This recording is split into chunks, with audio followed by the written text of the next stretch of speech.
Welcome to all of you as dear astrology friends. This is another video with me, Veerle, Veerle, and we're going to have a look at a specific aspect in the sky that is going to be so important for the whole of 2025 and 2026. Now, what is this all about? We're going to see in the introduction what this energy is, how you can these two ingredients, when they come together, what does it mean? What is the energy? What is it? What can we get the most out of with this energy? How can we do that? And then for the 12 signs, I will have a look very quickly in what area of your life you're going to feel this energy and how to apply it at its best. So, first and foremost, the introduction. It's almost approximately 35 years, every 35 years, the planet of Saturn is coming together with the planet of Neptune. And last time it was around about 1953 in the sign of Libra that these two came together. So it's quite rare. Okay, let's start with that. It's going to be now that these two are coming together very closely, but actually the real conjunction, which means the meeting of one planet and the other, is not in 2025.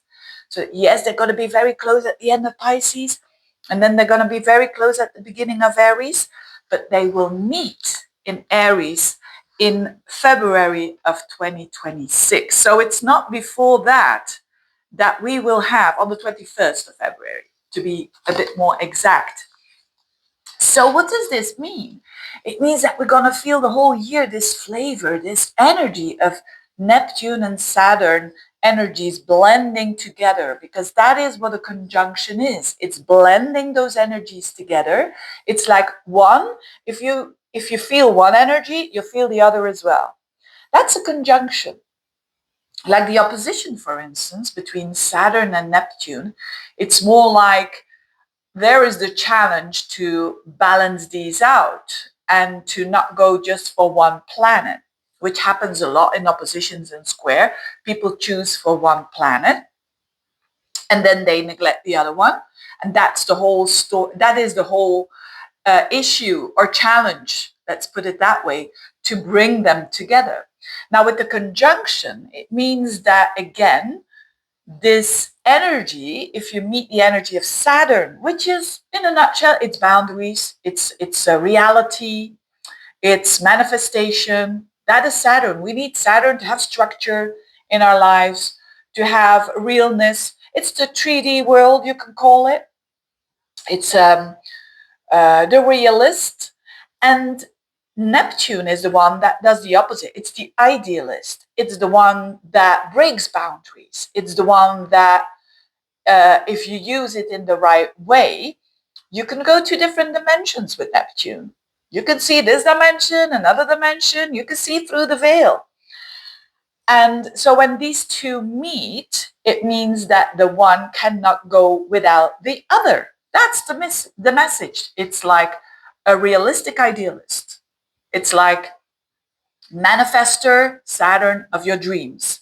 But it's also, so that's of course the whole thing. The whole thing is to not have a clash between reality and ideals, but to work together with the ideal and the realist. It's like Neptune with all its parallel universes that are infinite.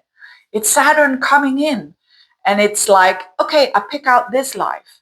That's the conjunction of Saturn and Neptune. It's like us, right? On planet Earth. We come here and there are different versions of ourselves and we pick out one, and that's the one that we're going to do, that we're going to live, that we're going to feel. So Saturn is Chronos. Saturn is time.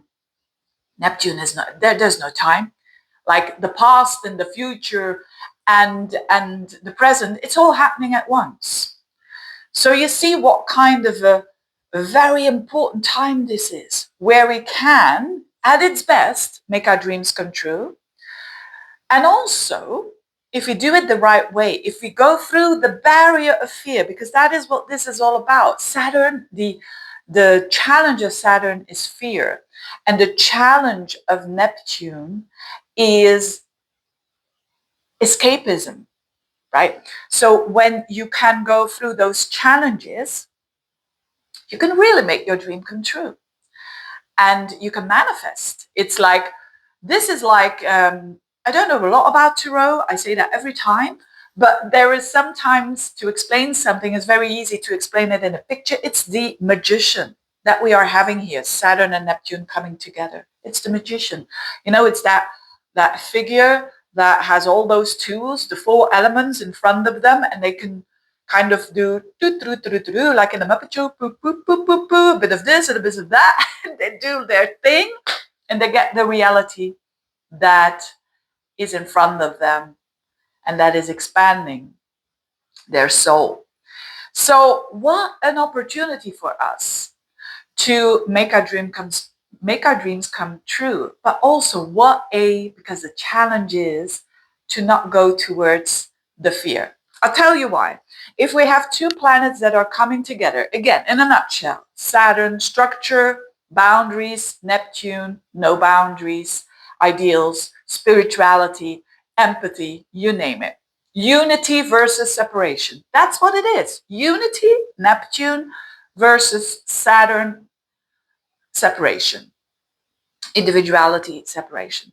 When these two come together, it is a beautiful thing, but how to get there is quite often, and it's specifically in the beginning, through the planet that is the furthest away is always the most challenging one. So for instance, if you have something going on with Saturn and Pluto, Pluto is the one that gives the direction.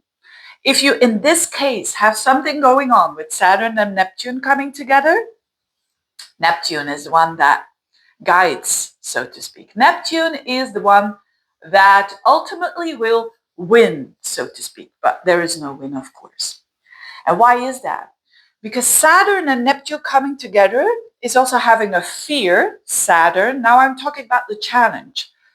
Saturn is a fear, and Neptune is unity and trust and so on. It's almost like having fear of the ideal, having fear of the trust. And that's the whole deal. It's about not using Saturn as fear, but using Saturn as a realist and to make that Neptune happen. So that's in a nutshell. It's a very, very interesting combination that we're going to feel. First, a bit the detail before I go a bit further into it. When and where this is happening.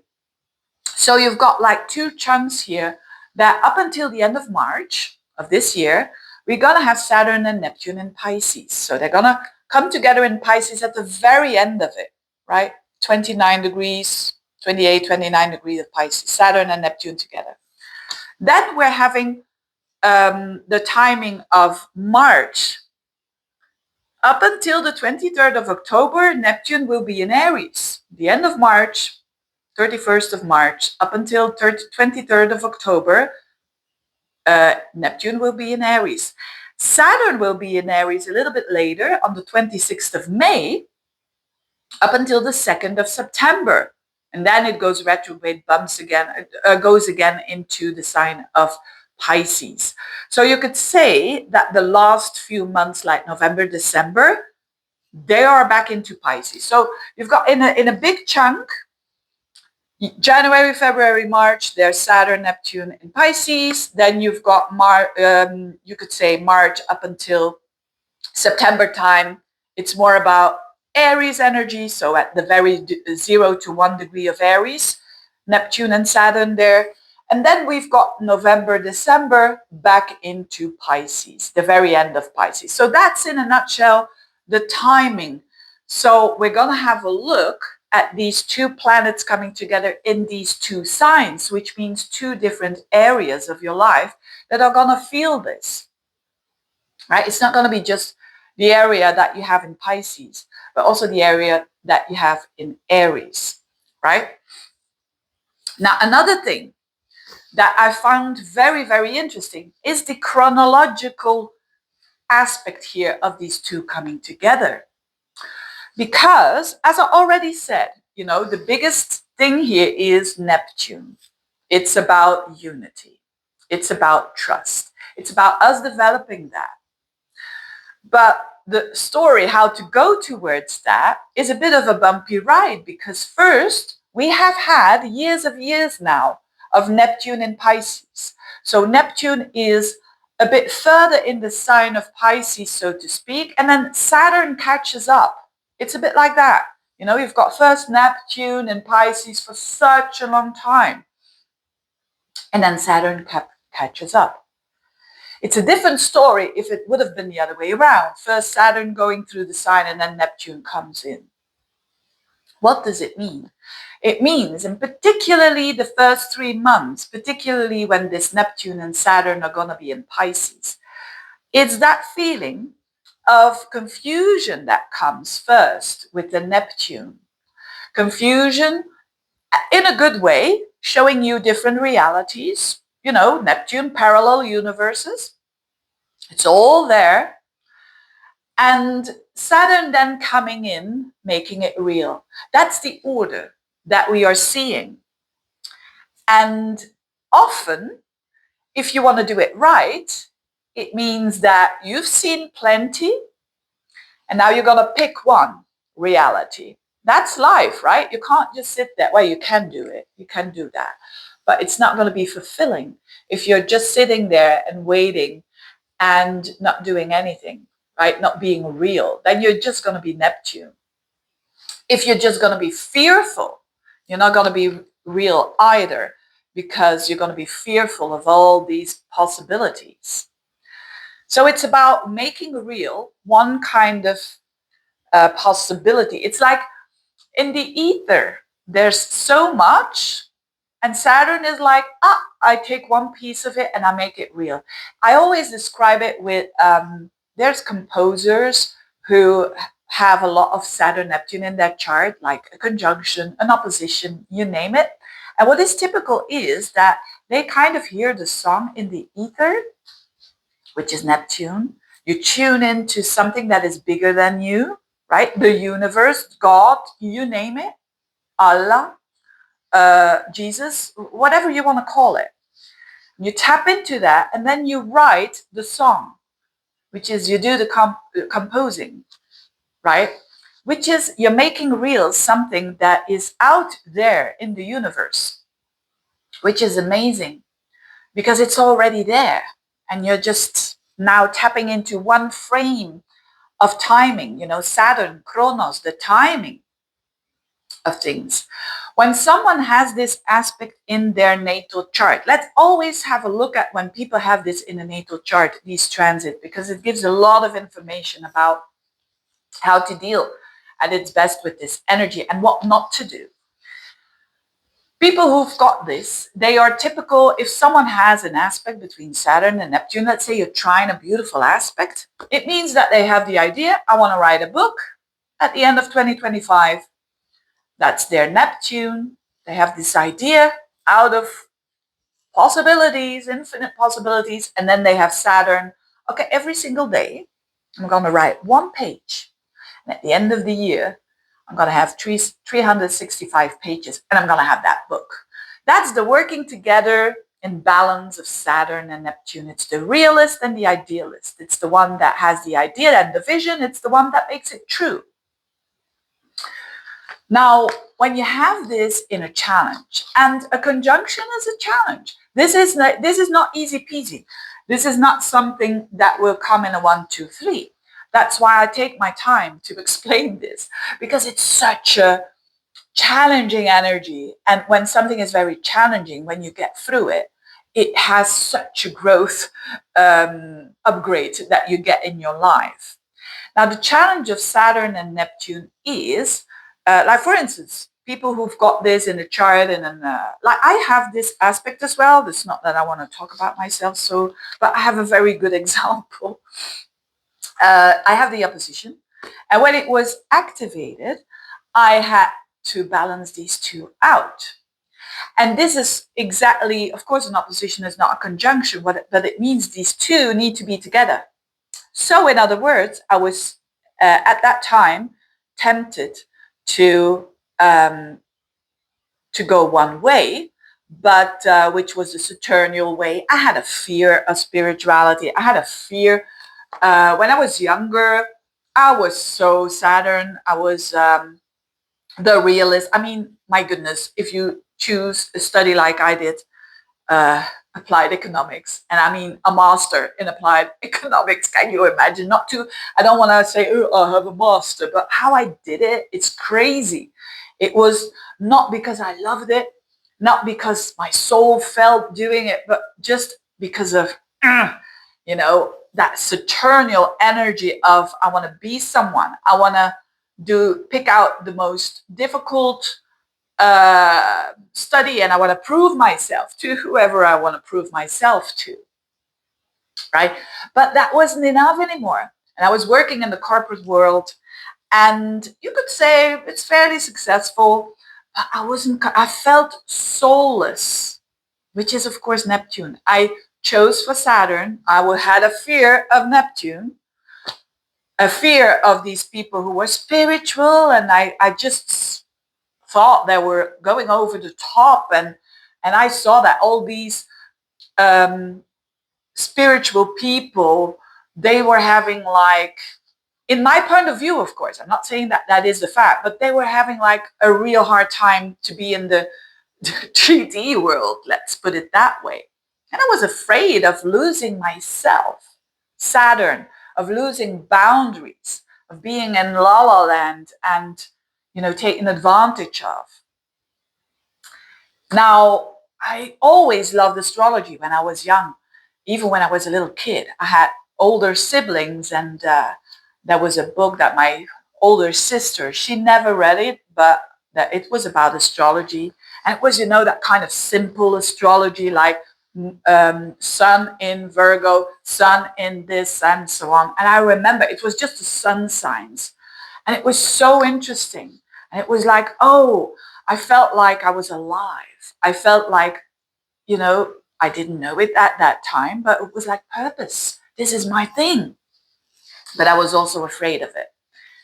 So, and it was until I chose to go also on the path of astrology in my way, when I picked out, look, I'm going to be that astrologer. But I'm going to do it in a realistic way, right? I'm going to do the feet on the ground. I'm not going to just say to people, it's this and that. You'll be fine. And this is the energy. And, I'm not going to sugarcoat. I'm going to be the most real astrologer on planet Earth. And giving people hands-on, in my astrology. I wrote a little note to someone who inspires me a lot, who is, it's a German name, but she's not German. She's American. Andrew. Oh my God, Andrea Schulman. People like her, they kind of give the inspiration to me, and also Aaron, what's his name? You know it, Aaron, it's a certain Aaron. He's so practical with his tips, and they are so practical. And I kind of use my astrology, which is very, it's very analytical and blah, blah, blah. But I want to give people hands-on tools. So I wanted to be an astrologer who's not just saying, okay, next year, you're going to have Uranus there. It's going to be shocky. That's it. Thank you very much. You give me the money. Bye-bye. No, I didn't want to leave them like that. This is the combination of Saturn and Neptune. I wanted this Neptune being very Saturnial. It's in my DNA. It's in my blueprint, you could say, to make that happen. So I have there's so many good YouTubers, and that are not in the field of astrology, but that help me to explain things and to refer to, at the end of a reading. When I do a reading, I'm never going to say, look, this is the energy. You're going to have Uranus on your Venus, your relationships, it's all going to go under, and that's it. No, I'm going to give you tools. I'm going to say, for one person, I would recommend maybe David Hawkins, someone who's very fearful, and, he kind of, or Eckhart Tolle, there's so many people that I always give a reference. And of course, out of my own life, I've given some examples to make it a bit more practical. or not just my life, but other people that I've worked with and whatnot, or family or friends and so on.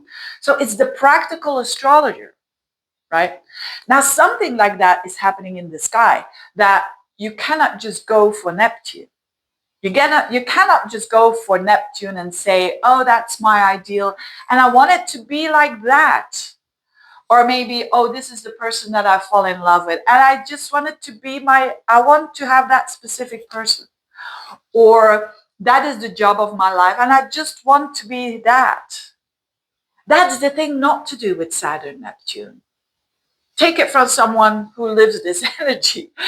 And because when you use that Saturn of attachment towards Neptune, it's going to run away. It's going to run away, and it's going to give you resistance. And because you don't trust, which is simple, right? Neptune is about trust. It's about, yeah, the universe is there and it's there for you. And you express trust and I'll give you what you want. But of course, it's a feeling, right? We cannot order our feelings. And it's a process. It's a trusting that process as well. It's a very practical process of doing this every single day. Saturn, not just doing that once a week and doing some yoga, and that's it, and some meditation. So you cannot just go for Saturn either. Like I was feeling, right? Doing yes, I could, I had a check at every month and it was always the same amount of money. That was Saturn, and you don't want to have any insecurities there. But then you neglect Neptune, right? So it's a beautiful, beautiful energy of putting these two together, but it's a challenge for sure. Otherwise, it wouldn't be a conjunction. A conjunction, an opposition, a square between these big planets is always a challenge. So if you feel a challenge in the beginning and a lot of insecurity in the beginning, right? Because that's Neptune and Saturn coming together, it's insecurity. It's like, oh, I'm seeing that the more I want this, the more it goes further away. And it's about when the trust comes that, oh, maybe it's something different that is better for you. It's when that trust is growing that you're getting the most out of this aspect. And who knows that this is going to be a reality that is different than what you thought, but is even better. Let's focus on that, of course. Let's focus on that. You can live with a different reality, and you probably will because of the Saturn Neptune, right? So what a beautiful energy. One cannot be without the other of these two energies. And going within and seeing what is expressed in your external world, but then going within all of the time will really help you. Will really help you to be conscious of the more you force life, which is a Saturn, it wants, because it's afraid, it's not trusting. The more you're going to force life to go a certain direction, the harder it's going to get, right? That doesn't mean to say you can't have a vision, but you see, and you use your external reality as a proof. If it's not working, you kind of ease up a little bit. So you have a vision and you do actions, Saturn, but you go with the flow. Because Neptune is the one that directs. It's not Saturn, right? Even though Saturn catches up with Neptune. Because Neptune might have shown you the wrong direction first, only to give you the right direction afterwards. That's silly, isn't it? But haven't we? It's so often that I see this happening in charts of people who've got, like, in their personal planets, first a Neptune and then comes a Saturn. I love that chronology because it's first we see different things. And we might be mesmerized, right? And we might be on the wrong path with the Neptune. We think, oh, that guy or that woman or that job. And it's ultimately not the right one, right? So we're going to feel that a lot in January, February, March. There's a lot of things that are going to be unraveled. and that we're going to see, oops, because Saturn is coming. And the thing is, we will probably already know that. And if we don't, it's very important of us to forgive ourselves that we didn't see something, right? That we didn't see it, period. Because we wanted to see what we wanted to see. That's Neptune as well, right? It's a bit like, a bit misty. Oh, this person, does he or she like me or not? And the Neptune might say, yeah. And then Saturn comes along and, oops, they like someone else, right? It's that kind of energy.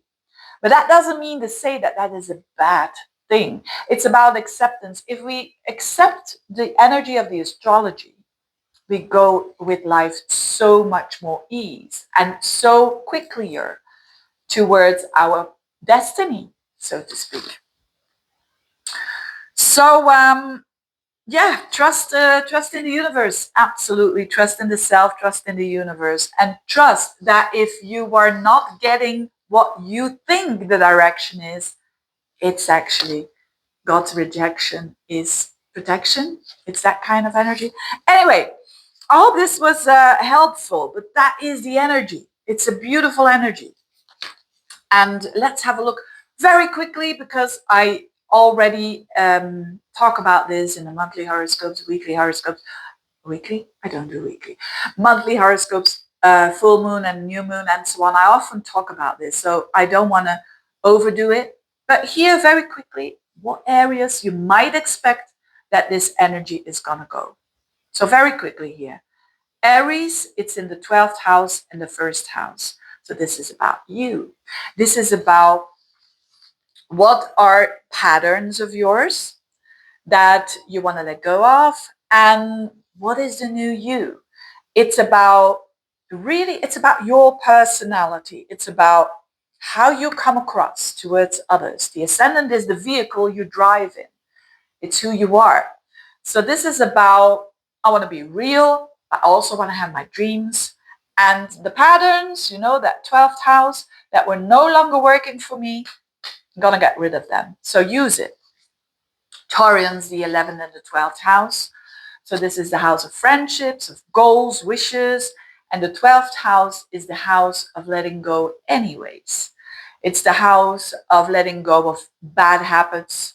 It's the house of letting go of patterns that are no longer suiting you. So what is the pattern for you, dear Taurian, that maybe first is reflected in friends and in goals, and later on after March is reflected in, you need to get rid of this because they are blocking your expansion. They are blocking your soul's purpose, your growth. So this is on a level of, you could say, more on an unconscious level. And because the patterns that you are operating on that are unconscious, they rule your life. So ask a friend or ask people that are like-minded what's going on with you, because they probably know more and better than you do, right? So those blind spots of yours, the more you get rid of them, the better. Gemini, this is more on a, you could say, a work level and the level of goals for the future, because this is happening in the 10th house and the 11th house. So these two houses have to do with career. If you have your own business, it's even a financial house, the 11th house. It's the second from the 10th house. So what is it here that you want to combine these two energies, Saturn, Neptune? Maybe you are working in the corporate world and you want to do something more spiritual. This is your chance. This is the energy to make these two happen. And it's also a lot about goals that might be a little bit far-fetched, but working on it every single day, you're going to get there, right? It's a very beautiful energy. Cancerians, the 9th and the 10th house. Oh, this is purpose. This is purpose, and this is also mindset. So there's a mindset that you definitely is not working for you anymore. That the sooner you let go of it, the better. A mindset that is old and that has served you for many, many years, but it's now done. You're ready for a new mindset. And that's like a new birth, because the 10th house can be career, but for some it's also your social status. So you can shift the social status. Maybe you always thought, oh, I'm not going to marry. And now you do. That's the difference in status. Or maybe you always thought, but oh, I always have to be married, right? And because if not, what am I going to do? And then you divorce. And then your social status has shifted. This is just an example. It's not that all Cancerians are going to get a divorce. Not at all. But it's about mindset. There's something in your mindset and you know it that is not longer working. Get rid of it. Get rid of it. It's going to help you because it can give you a new career, a a purpose in life that has to do again with being very realistic, earning money, and Neptune doing something for the collective. Beautiful. Leos, the 8th and the 9th house. These are the houses of the occult. These are the houses of the connection with the divine. So there's something here. The 8th house is also a house of fear, a house of imaginative fear, a house of deep psychological transformation. So there's something going on here that has to do with deep psychological stuff, how to let go, and how to, of course, specifically also with the North Node here, and you want to go through it, through that pain, through that trauma, and you want to a big chunk, a big layer, you want to heal, and you will with this energy. There's such a, well, you will, I mean, you choose, of course, but it's a huge opportunity here to heal and to get towards the 9th house, which is that new beginning of a connection with the divine, but in a very practical way. Not in a, oh, I'm just on a cushion here and la la land, and not like, hey, I don't believe in anything that I don't see either. The combination of these two, it's very beautiful. You are heading towards a new mindset. You can go to, learning something new, or teaching, you being the teacher, or you learning something that is bigger than you. And that is about the mindset and travel and the occult and hidden information to understand this.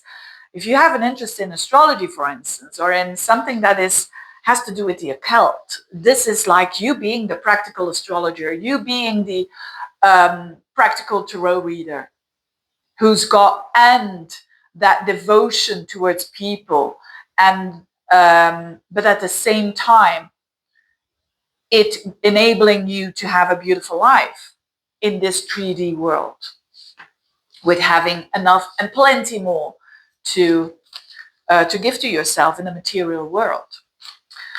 Virgos, this is relationships, the 7th and the 8th house. What an emphasis on intimacy, what an emphasis on, maybe with this Neptune, well, not maybe, a lot of Virgos, they had a lot of that Neptune, right, going on in their opposition. So it must have been for many Virgos not always easy to kind of see what's going on with this other person, whether it is romantic, business partner, because Neptune is like, oh yeah, this is going on, or maybe, or not, and a Virgo wants to pinpoint.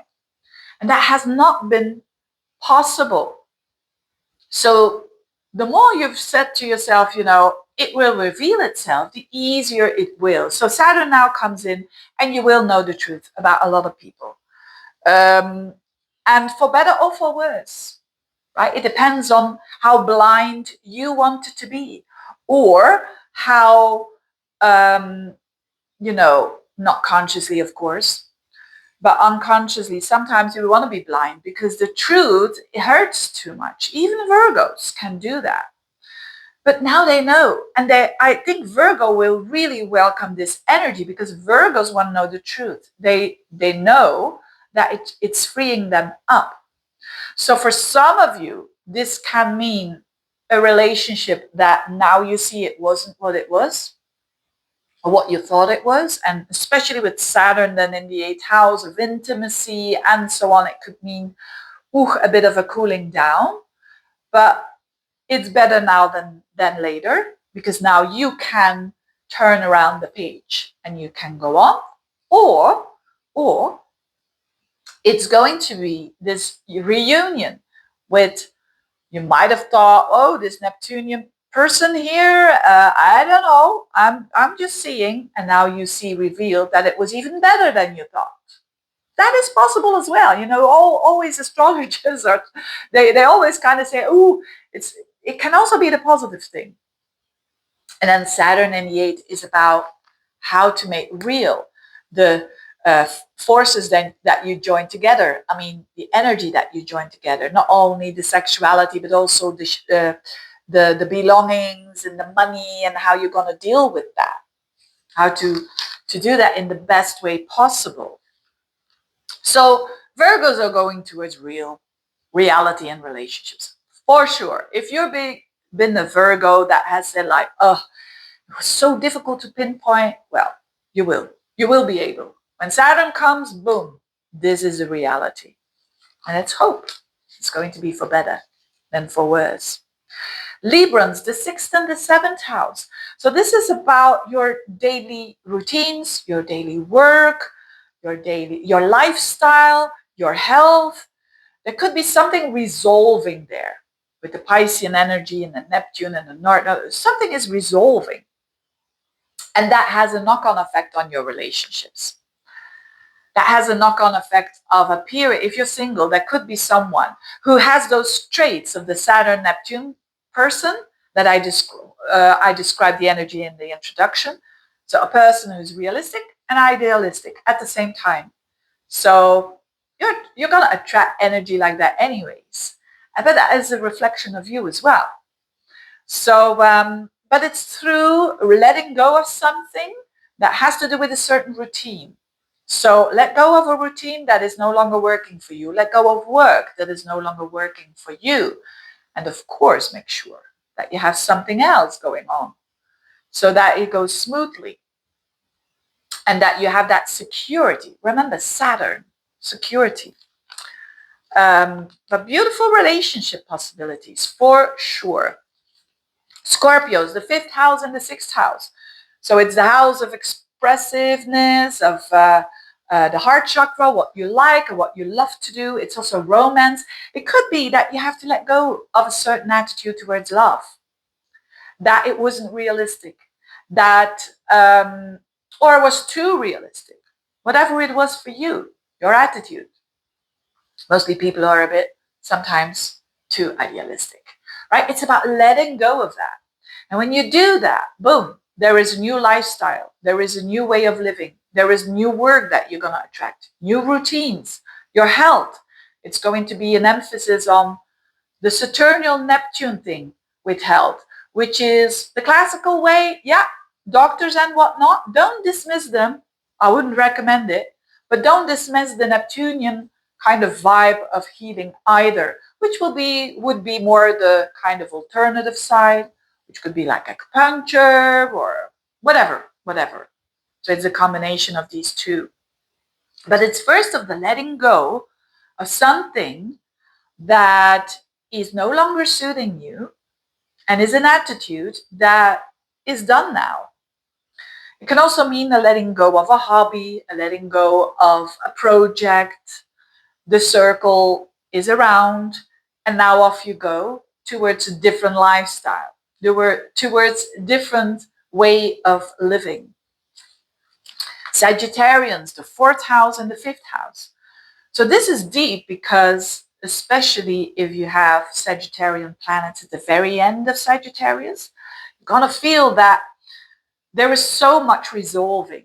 Your history, your ancestry, there's so much healing possibilities here going on, of the letting go of their path, the letting go of the parents, the ancestry, of their struggles and their thoughts and their miseries and their challenges, of letting go of that and to focus on you and to parent you. It's a lot about that, and it's a lot about letting go of history.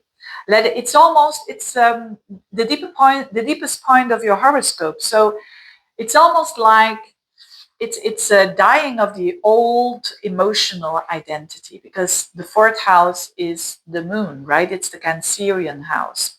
So it's almost like a rebirth. you could say, but on an emotional level, a new emotional setup, one that is stronger than ever before. Not that it was bad, the one before, but it's different. And you can go towards making your, the fifth house is all about what you love to do, what you love, and it's trining your energy, Sagittarius. So this is all about new beginnings in the area of love. There could be new love coming your way, but also new hobbies, new interests that you love to do, new ways of enjoying yourself, new ways of being creative, children. And remember, it's the Saturn Neptune. It's using the Saturn to make it happen, but also using the ideal, the Neptune. And it's something bold. It's Aries. It's new. It's fresh. It's pioneering. It's being on the stage, so to speak. Beautiful. Capricorns from the third house to the fourth house. So this is all about first your logical thinking. There's something about with Saturn and Neptune. There is like your way of thinking, and I mean the day-to-day thinking, the logical way, the rational way of doing things, of meeting people, and so on. You can't just go for the Saturnial way, which is very rigid, very strict, not saying a lot, towards Neptune, which is you're all over the place in the communication, or others are all over the place. It's not gentle. It's gentle, so gentle that you cross the boundaries. Or something like that. I'm just giving examples here. So your communication, the trick is to be realistic, but also to be gentle, to be a poet, but also to be very practical, right? It's like those two. It's like the magician, being the magician in your speech, being the magician in the way that you see logic, accepting that logical is important, but also accepting that intuition is important. It's Pisces after all. And then it goes into your fourth house with Aries. So there's something you build here. There's literally, there can be building a new home. But for a lot of you, it's that emotional setup, a new emotional setup. Aries, it's new, it's fresh, you don't know it yet. It's pioneering. It's beautiful. Aquarians, the second and the third house, this is a lot about your talents. This is a lot about development of talents, of your assets, and the way that you think on a day-to-day basis.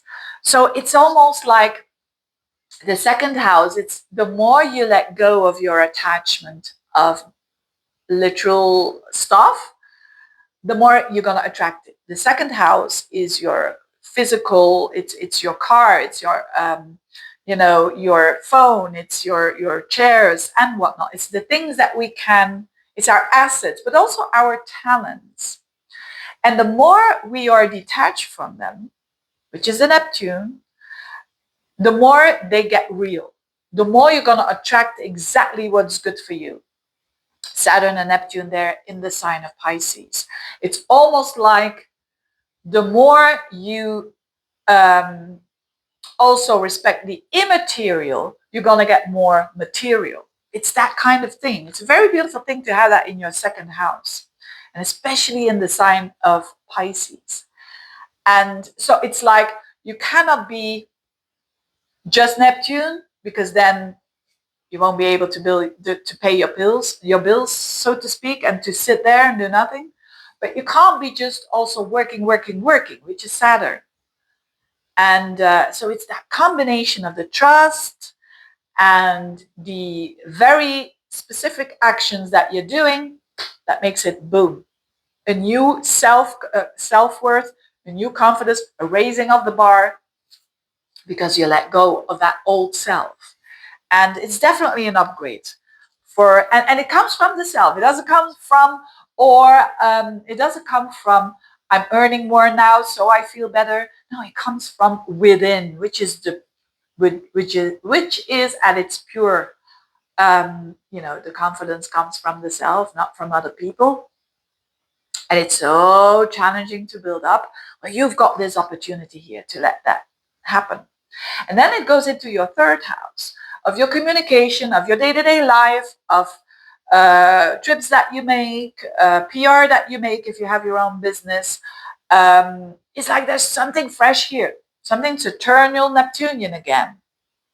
Very good for starting a business, very good for lots of traffic with clients. The third house is the Gemini house, very good for communicating, very good to be practical in your communication, but also be very gentle and very inspiring.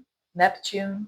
So that combination can make you a tremendous speaker, and new doors will open for sure for you. Also in the world of siblings, neighbors, new developments there. And last but not least, Pisceans. This is all happening, of course, first in your sign and then into the second house. So this is all about you.